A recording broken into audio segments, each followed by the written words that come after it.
17 de fevereiro de 2025, dia do último adeus a Jorge Nuno Pinto da Costa. Imagens impressionantes que chegam da cidade do Porto. Cortejo fúnebre em andamento. Nesta altura, deixou a Igreja das Antas. O corpo de Jorge Nuno Pinto da Costa vai dirigir-se para o Estádio do Dragão, onde vai ser também homenageado depois de entendimento alcançado com a família, entre o clube e a família. Vai mesmo passar o caixão com o corpo de Jorge Nuno Pinto da Costa no Estádio do Dragão. Há, de facto, uma multidão nas ruas da cidade invicta. Este cortejo fúnebre está a ser acompanhado pelo repórter André Maia. André, agora em direto, nesta edição de O Campeão é, descreve-nos o que está a acontecer nesta altura na cidade do Porto. É um mar de gente a acompanhar esse cortejo fúnebre. É impressionante, Miguel, é absolutamente impressionante, arrepiante o que vemos neste momento a descer a Alameda até ao Estádio do Dragão. São milhares e milhares e milhares de pessoas que estão a acompanhar este cortejo fúnebre, que estão a acompanhar os dois carros funerários que levam, um, obviamente, a urna com o corpo de Jorge Nuno Pinto da Costa, o outro, várias coroas de flores que foram deixadas pelos vários adeptos. Na ponte, no viaduto que passa mesmo ao lado do Estádio do Dragão, são milhares de pessoas também que estão quase penduradas, vamos dizer assim, a olhar cá para baixo para ver este último adeus, esta última passagem do antigo presidente do Futebol Clube do Porto, sendo que nesse viaduto cai um pano gigantesco com o emblema do Futebol Clube do Porto. Era neste preciso viaduto que caía ontem um pano também gigante, ainda maior do que este, com a face de Jorge Nuno Pinto da Costa, pano esse que agora está fixado no Estádio do Dragão, num memorial improvisado e que está também rodeado de cascóis. São pelo menos 10 metros, vou assim dizer, de cascóis, só para os nossos ouvintes terem uma noção. São centenas de cascóis que estão em volta também do ecrã que diz Jorge Nuno Pinto da Costa, o presidente dos presidentes. São muitos milhares de adeptos que vão descendo esta Alameda, sendo que está previsto que o carro funerário dê 2 voltas completas ao Estádio do Dragão, que vai enchendo também nesta altura. Muitos fumos azuis, obviamente, fumos brancos, muitas tochas, muitas bandeiras. As claques do Futebol Clube do Porto vão, de certa forma, aqui entre aspas, escoltando este carro funerário, mas vemos pessoas de todos os tipos, de todas as idades, muitas crianças também, apesar de ser dia de escola. Vemos, obviamente, gente também muito mais velha que acompanhou o início deste percurso de Jorge Nuno Pinto da Costa, sendo que tivemos também a oportunidade de falar com algumas das maiores lendas do Futebol Clube do Porto à entrada para a igreja. Casos de Deco, por exemplo, que falou aos jornalistas, descreveu a forma como, por exemplo, Jorge Nuno Pinto da Costa fez questão de ir buscar num mercado de inverno extra, vamos assim dizer, que aconteceu em março, na altura, para chegar dos Salgueiros. O caso também, por exemplo, de Paulo Futre, que elogiou a altura em que chegou, com 17 anos, disse, por exemplo, que na altura fez algumas traquinices, vamos assim dizer, e que Pinto da Costa foi como um pai.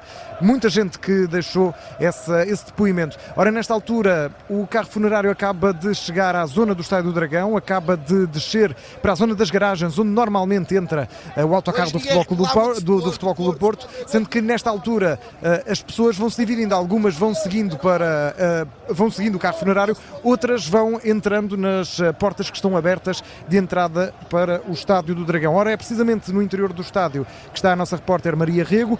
Maria, o carro funerário ainda vai demorar certamente alguns instantes a entrar aí, mas acredito, o Estádio do Dragão, as bancadas que estão abertas pelo menos já estarão repletas, não? Principalmente esta bancada poente está praticamente completa e já se sente aqui quase esta espera, esta ânsia por ver então chegar a urna até aqui. São várias as pessoas que já estão mesmo de pé, prontas para captar este momento, e a todo o segundo que passa são mais e mais pessoas que vão entrando e que vão chegando e posicionando-se então para acolher este momento, este último adeus. Também é possível ver algumas bandeiras e se calhar a imagem que mais se vê aqui e que mais percepção dá é o azul. Toda a gente, ou praticamente toda a gente, tem azul, está com equipamentos do Futebol Clube do Porto, e é de facto uma onda que aqui vemos neste estádio que está a ficar bem marcada. Lá está, são várias as pessoas que vão entrando, apesar de ainda não estar totalmente completo, mas asseguro que serão mais de 10 mil pessoas neste momento que já por aqui estão. Volto a frisar então que lá está este estádio está então pronto para receber este momento. No centro do estádio está a bandeira do Futebol Clube do Porto, com então o suporte que irá receber a urna de Jorge Nuno Pinto da Costa. Neste quadrado, digamos assim, existem ainda vários troféus. Existem, por exemplo, a Taça da Liga, a Liga Portuguesa, a Taça Intercontinental, a Taça da Liga dos Campeões, a Liga Europa e ainda a de Taça de Portugal e a Supertaça de Portugal. Estes são alguns dos troféus então que o Futebol Clube do Porto recebeu aos comandos de Jorge Nuno Pinto da Costa. Existem também ali vários outros troféus de outras modalidades e neste momento penso que é audível, já se começam a ouvir aqui alguns cânticos, começam-se as pessoas a pôr a pé, existe então um momento de forte aplauso neste momento, penso que é audível. Maria, Está toda a gente de pé. Maria, perceber Sim, se é nesse momento que está a entrar a urna de Jorge Nuno Pinto da Costa ou se há algum momento a acontecer no Estádio do Dragão, Sim. nesta altura? Neste momento ainda não consigo ter esta percepção porque existe de facto uma multidão de pessoas ali na zona onde penso que poderá sair a urna a qualquer momento, mas ainda não tenho essa percepção. Por enquanto, aqui olhando do exterior do Estádio do Dragão, ainda vemos o carro funerário, portanto ainda não estará para já essa entrada do carro funerário no Estádio do Dragão. Posso dar como última nota, Miguel Cordeiro, nestes prédios que estão mesmo ao lado do Estádio do Dragão, são dezenas de pessoas que estão nas varandas, debruçadas com bandeiras do Futebol Clube do Porto, muitas delas até com algum risco, bem debruçadas nas janelas, e que aproveitaram também para dar este último adeus ao antigo presidente do Futebol Clube do Porto. Estamos a acompanhar com reportagem em direto este último adeus a Jorge Nuno Pinto da Costa. Vamos seguir para a nossa análise, como sempre, no E o Campeão é, hoje com Gabriel Alves, Pedro Henriques e Luís Pinto Coelho. É tema incontornável, claro, nós já vamos falar do jogo de ontem e das contas do campeonato, mas Gabriel Alves, temos de falar deste momento porque é um último adeus a uma das grandes figuras do desporto nacional, um presidente dos presidentes, a expressão utilizada para descrever Jorge Nuno Pinto da Costa pela longevidade e por aquilo que conquistou. A tua opinião sobre também este momento que está a acontecer na cidade do Porto e este entendimento que foi possível com a família também para que a urna passe pelo Estádio Dragão para este último adeus? Boa tarde. Isto é a expressão do líder que foi Jorge Nuno Pinto da Costa. Acho que ele foi um presidente que mostrou toda uma capacidade, eu acho que é mesmo compêndio naquilo que se chama liderança por um projeto que ele traçou e que concretizou. Esta é que é a grande verdade. Portanto, em termos, digamos, de adeptos, mas eu vou muito mais além daquilo que são só os adeptos. Em termos populares, em termos de povo. Obviamente que o povo do Norte também vê em Pinto da Costa, independentemente da cor clubística, também vê em Pinto da Costa alguém que defendeu os seus interesses. E isso foi comentado muito ontem por diversas e variadas figuras que naturalmente não deixaram de imprimir esse fator, nunca se tornando clichê de qualquer tipo de partido político, mas ele foi também um homem com peso político nas suas, digamos, intervenções e na sua ação. Não foi só para a intervenção, foi para a ação. Portanto, Pinto da Costa é uma figura que vai ficar marcante em termos nacionais, eu estou a dizer a palavra e repito, nacionais, e também de forma muito peculiar e muito vincada em termos regionais.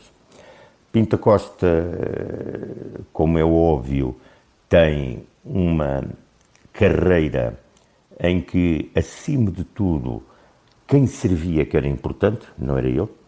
Ele, tudo o que fez foi sempre em prol do projeto que traçou para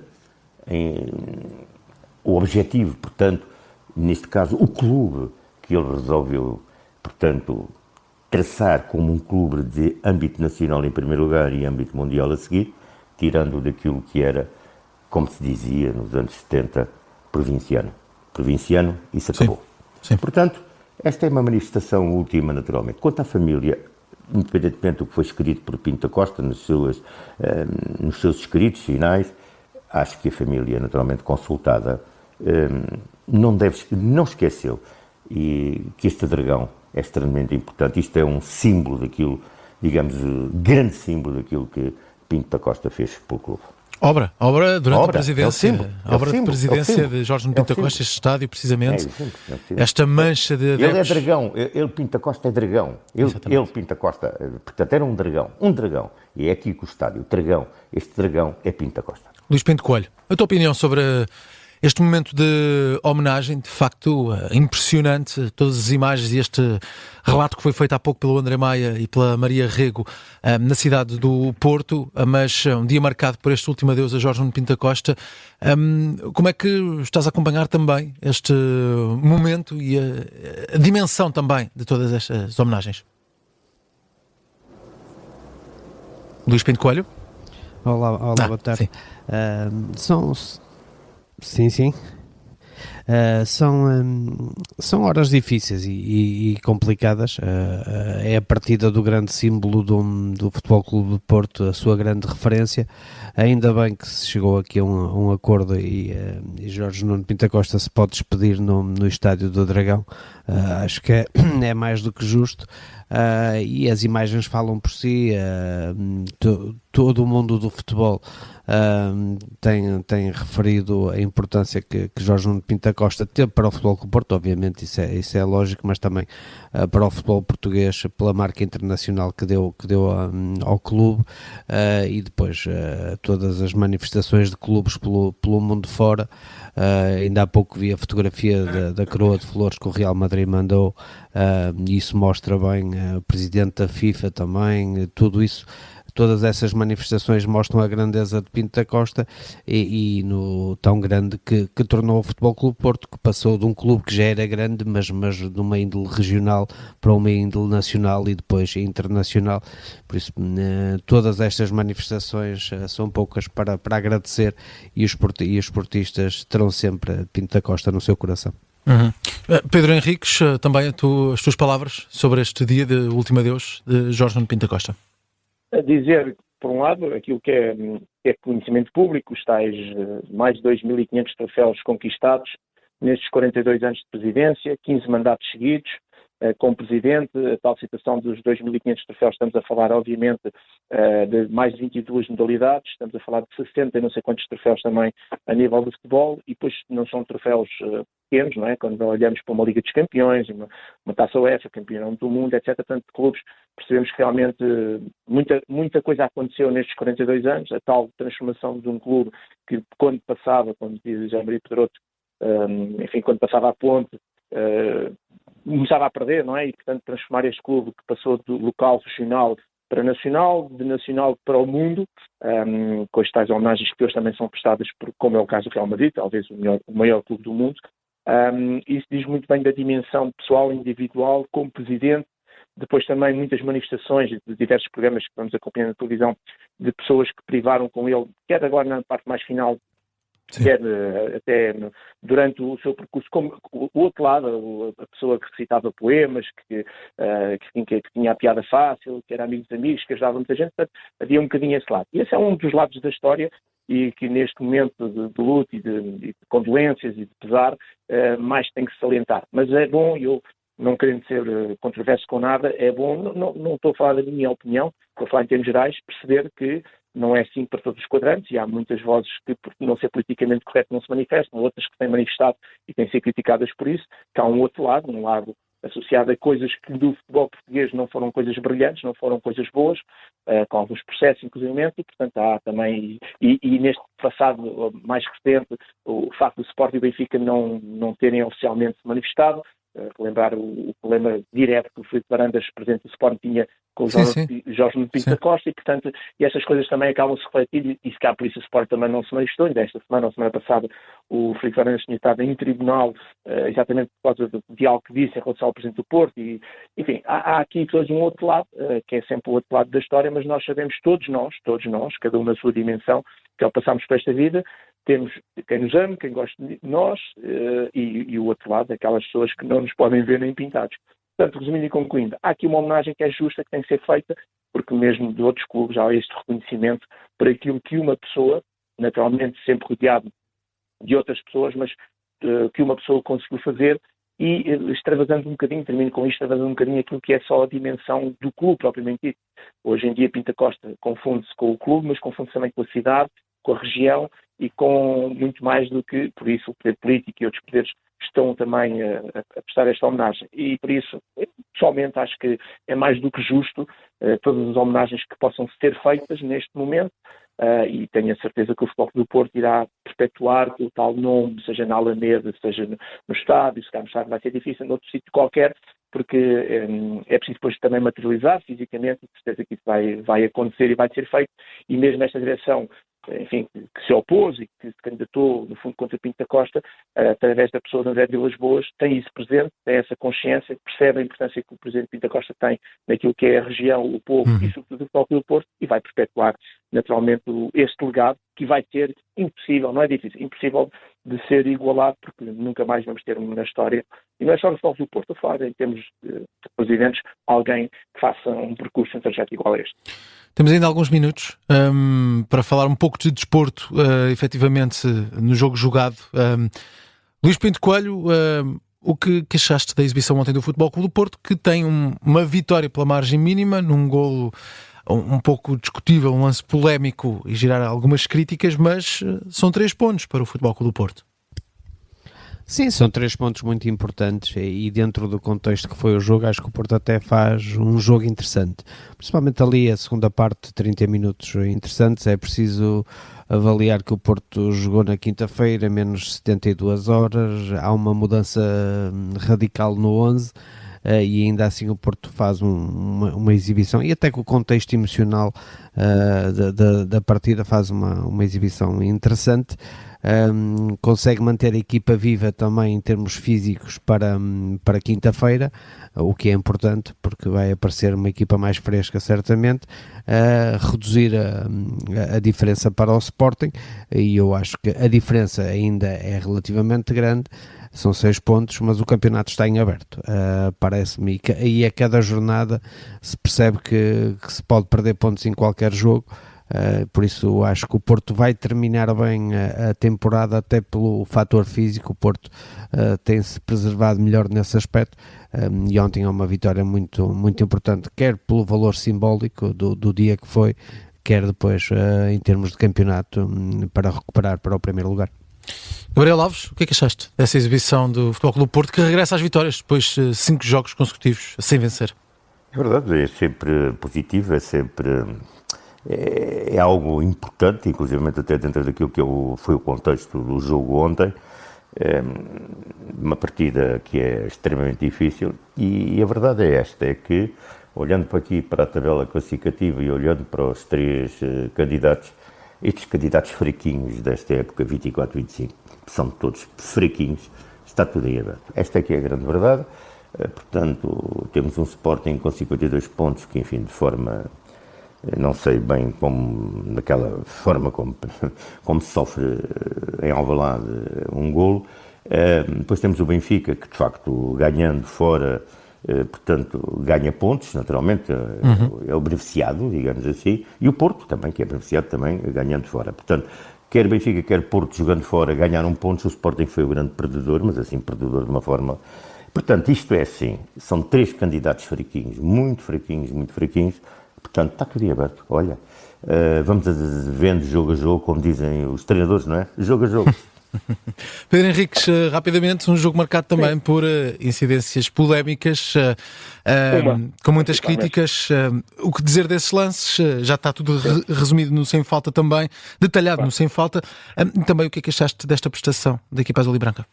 Eu acho que neste momento Porto, Benfica e Sporting estão mais focados e preocupados não na nota artística, mas numa fase em que tem 3 e 4 dias, e isso vai-se prolongar, 3 e 4 dias de recuperação entre jogos, e isso vai continuar. Portanto, ainda há esta fase agora europeia, depois há jogos, depois já está a ser Portugal para o Sport Benfica, o Porto se passar e o Benfica e o próprio Sporting, vai ser difícil, mas pronto, terão logo a seguir à outra jornada, outra vez, os oitavos de final.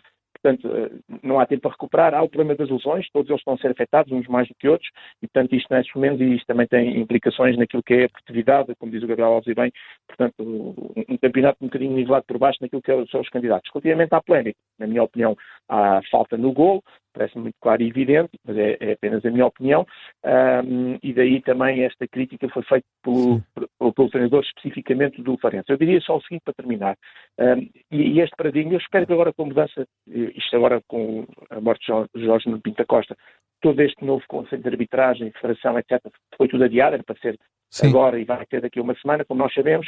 Eu espero que se mude o paradigma, porque, e mesmo na aproximação que a arbitragem tem que fazer em relação aos treinadores, o que é que eu critico? Acho muito bem que os treinadores, seja quem for, venha ao lume dizer há ali um penalti, neste caso não é um penalti, é um gol irregular, ou um penalti, o que fosse, mas que não o digam com o sarcasmo, como estão a dizer. E acho que nesse aspecto o treinador do Farense tem que também mudar, como todos os treinadores têm que mudar. É dizer, olha, há ali um erro, o gol é irregular e, na minha opinião, fomos prejudicados. Ponto. E não aquela coisa, isto já não é desporto, isto é outro desporto, é com as mãos, porque isso é um tipo de sarcasmo que não ajuda nada ao futebol, mas geralmente quando as equipas são prejudicadas. E eu acho que isto tem que mudar este paradigma e a arbitragem tem um papel importante para fazer essa aproximação e fazer outras coisas diferentes que agora não vamos aqui falar. No ponto de vista realmente do gol é irregular, mas não sabemos depois se fosse anulado, se o Porto não marcaria noutra ocasião, isso é futurologia. De qualquer maneira, o Porto ganhou, conquistou os pontos, manteve a distância para o Benfica e, sobretudo, tanto Porto como Benfica saem claramente por cima porque se aproximaram em mais 2 pontos em relação ao Sport e, como disse o Gabriel e como disse também o Luís, está tudo em aberto. Muito bem, vamos às nossas notas de campeão. Tenho 30 segundos para cada um. Luís Pinto Coelho, começo por ti. 20, obviamente, para Jorge Nuno Pinto da Costa, pelo que representa para o Futebol Clube Porto e também para o futebol nacional, e depois um 0 para Benfica e para Sporting, porque acho que se mostraram pequeninos demais ao não ter a capacidade de enviar um comunicado a desejar as condolências. Por isso acho que demonstra um bocadinho também das pessoas que estão à frente desses clubes, mas principalmente triste por Rui Costa, porque Rui Costa ainda num jogo recente no Dragão esteve ao lado de Pinto da Costa, cumprimentou, abraçou, mas por uma questão eleitoralista não teve coragem de o fazer agora, e desilude-me porque é um homem de futebol. Gabriel Alves. Olha, 20 para Pinto da Costa, por aquilo que foi a sua trajetória como líder. Depois tenho aqui uma nota medíocre, eu não vou dar valor, vou dar medíocre para a arbitragem. E principalmente pela questão que se foi levantada, e já aqui o Pedro também levantou, e bem, com todo aquele processo natural que ele conhece e que está por dentro dos assuntos, e que nós também sabemos, que quem fala com o árbitro é o capitão. Pois bem, em Madrid, no fim de semana, o Sr. Jude Bellingham, em inglês, não foi correto para com o árbitro. Olha, o árbitro agora tem que ir aprender a saber falar inglês e a perceber e interpretar inglês. Porquê? Porque ele é do Real Madrid? Pois bem, se a lei fosse cumprida, então o Jude Bellingham não era só expulso puro, mas era expulso puro e puro. Portanto, esta é que é a grande verdade. A FIFA, naturalmente, tem que implementar e impor, porque não é por ser do Real Madrid que pode dizer o que quiser, mesmo em inglês, alemão, marciano, como ele quiser. Quero dar 20 ao Jorge Valdano, grande senhor que hoje é jornalista do futebol, campeão do mundo, treinador, que tem aqui uma frase que é fantástica. O futebol é sempre areia que escapa por entre os dedos. Que fica aqui a atenção. Jogadores, treinadores, olha, e dirigentes. Pedro Henriques, para fechar. Sim, eu tenho muita fé e muita esperança naquilo que possa ser o novo Conselho de Arbitragem, até porque conheço muito bem quase todas as pessoas que vão compor este novo elenco, e tenho esperança que haja mudanças e alterações para melhor. Nunca vai ser perfeito, nunca tudo vai ser resolvido, até isto encaixa naquilo. Na minha nota, que também não é positiva, vou dar aqui um 10, pronto, porque eu acho que os videoárbitros podem fazer mais na ajuda que têm, mesmo com os protocolos e com tudo o que existe, do claro e óbvio, etc. E este fim de semana, no meu ponto de vista, o gol do Porto é irregular, o primeiro gol do Sporting é irregular, e eu acho que são lances que não são tão difíceis nem de análise nem de interpretação, são para o árbitro, são extremamente complicados. Eu se calhar errava da mesma maneira que estes meus ex-colegas, que eu como ex-colega também se calhar erraria, mas como vídeo-árbitro acho que poderia ter feito faria um bocadinho melhor. E o que eu quero dizer com isto é que tenho esperança e fé que haja alterações, mudanças, e sobretudo na questão da vídeo-arbitragem, que tem um papel importante, e portanto uma nota 10, sobretudo na esperança, mas ao mesmo tempo criticando a vídeo-arbitragem deste fim de semana. Não foi boa. Está feita a edição de hoje de E o Campeão é na Rádio Observador. Ao longo do dia de hoje vamos continuar a acompanhar também as cerimónias fúnebres neste último adeus a Jorge Nuno Pinto da Costa.